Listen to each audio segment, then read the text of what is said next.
ಇದು ಜಾತಿ ಸಮೀಕ್ಷೆ ಅಲ್ಲ, ಆರ್ಥಿಕ ಶೈಕ್ಷಣಿಕ ಮತ್ತು ಸಾಮಾಜಿಕ ಸಮೀಕ್ಷೆ. ಇದು 10 ವರ್ಷ ಆಗಿದೆ ಮಾಡಿ.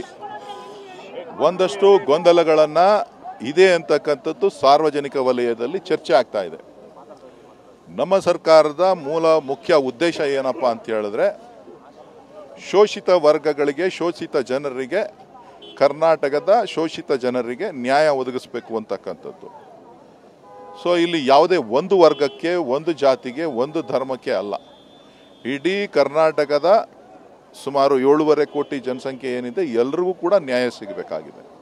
ಆ ದೃಷ್ಟಿಯಿಂದ ಮಾಡಿರ್ತಕ್ಕಂಥ ಈ ಒಂದು ಸಮೀಕ್ಷೆಗಳಲ್ಲಿ ಲೋಪದೋಷ ಸರಿಪಡಿಸಲಿಕ್ಕೆ ಕಾಲಾವಕಾಶಗಳನ್ನು ಕೊಟ್ಟು ಎಲ್ಲ ಜನರಿಗೆ ನ್ಯಾಯ ಒದಗಿಸುವಂಥ ಕೆಲಸ ಮಾನ್ಯ ಮುಖ್ಯಮಂತ್ರಿಗಳು ಮಾಡ್ತಾರೆ ಅಂತಕ್ಕಂಥ ವಿಶ್ವಾಸ ನನಗಿದೆ. ಎರಡು ಪ್ರಬಲ ಸಮುದಾಯಗಳು, ಲಿಂಗಾಯತ ಮತ್ತು ಒಕ್ಕಲಿಗ ಸಮುದಾಯ, ಇದು ಅವೈಜ್ಞಾನಿಕವಾಗಿದೆ, ನಾವೇ ಪ್ರತ್ಯೇಕವಾದ ಸರ್ವೆ ಮಾಡ್ತೀವಿ ಅಂತ ಒಂದು ಹೋರಾಟವನ್ನು ಮಾಡ್ತಿದ್ದಾರೆ. ಯಾರು ಸರ್ವೆ ಮಾಡ್ತಾರೆ, ಏನು ಮಾಡ್ತಾರೆ ಅನ್ನೋದು ಮುಖ್ಯ ಅಲ್ಲ. ಇವತ್ತು ಸರ್ಕಾರ ಎಲ್ಲರನ್ನೂ ವಿಶ್ವಾಸಕ್ಕೆ ತೆಗೆದುಕೊಂಡು ಎಲ್ಲರ ಜೊತೆ,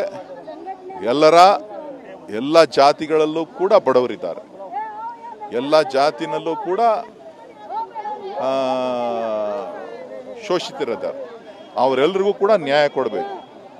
ಸೊ ಇದರಲ್ಲಿ ಯಾರ ಮೇಲೂ ಯಾರು ಕೀಳು ಅಂತಕ್ಕಂಥದ್ದಲ್ಲ. ಅಂದಿನ ಜನಸಂಖ್ಯೆಗೂ ಇಂದಿನ ಜನಸಂಖ್ಯೆಗೂ ಸಾಕಷ್ಟು ಬದಲಾವಣೆಗಳಾಗಿದೆ.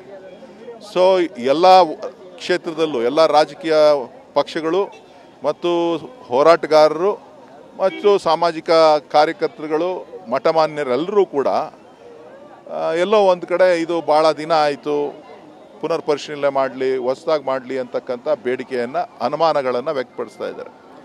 ಸೊ ಹಾಗಾಗಿ ಆ ಕೆಲಸವನ್ನು ಸರ್ಕಾರ ಎಲ್ಲರನ್ನೂ ಜೊತೆಲಿ ತೊಗೊಂಡೋಗ್ಬೇಕಲ್ಲ. ಸರ್ಕಾರದ ಕೆಲಸ ಏನು ಹೇಳಿ? ಎಲ್ಲರನ್ನೂ, ಕರ್ನಾಟಕದ 7 ಕೋಟಿ ಕನ್ನಡಿಗರನ್ನು ಜೊತೆಲಿ ತೆಗೆದುಕೊಂಡು ಹೋಗಬೇಕಾಗಿರ್ತಕ್ಕಂಥದ್ದು ಕರ್ನಾಟಕ ಸರ್ಕಾರದ ಕೆಲಸ. ಆ ಕೆಲಸ ಮಾಡ್ತಾರೆ ಇರ್ತಕ್ಕಂಥ ವಿಶ್ವಾಸ ನನಗಿದೆ. ನೀವು ಒಕ್ಕಲಿಗ ಸಮುದಾಯದ ಹಿರಿಯ ಮುಖಂಡರಿದ್ದೀರಿ, ಈಗ ಒಂದು ಎಚ್ಚರಿಕೆಯನ್ನು ಕೂಡ ಕೊಟ್ಟಿದ್ದಾರೆ, ಈ ಸಮುದಾಯಕ್ಕೆ ಸಾಕಷ್ಟು ಅನ್ಯಾಯವಾಗಿದೆ, ಈ ಒಂದು ವರದಿ ಜಾರಿ ಆದರೆ ನಾವು ಸರ್ಕಾರವನ್ನು ಬೀಳ್ಸೋಕ್ಕೂ ರೆಡಿ ಇದ್ದೀವಿ ಅಂತ ನಿಮ್ಮ ಸಮುದಾಯದವರು ಒಂದು ಎಚ್ಚರಿಕೆ ಕೊಟ್ಟಿದ್ದಾರೆ. ಕಾದ್ ನೋಡೋಣ. ಇದಿಷ್ಟು ಸಂಸದಂತ ಡಿ ಕೆ ಸುರೇಶ್ ಅವರ ಮಾತು. ಕ್ಯಾಮರಾಮನ್ ಸೈಯದ್ ಜೊತೆ ಸುನಿಲ್, TV9 ಬೆಂಗಳೂರು.